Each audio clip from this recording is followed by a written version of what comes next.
We, the Ahoms, demand scheduled tribe ST status as a matter of right and pride. This recognition is vital for our community's growth, representation, and preservation of our unique cultural heritage. ST status will provide opportunities for education, employment, and economic empowerment, bridging the gap between our community and others.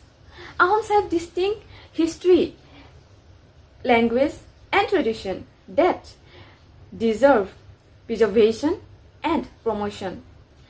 ST recognition will acknowledge our contribution to India's rich cultural tapestry and ensure our voices are heard.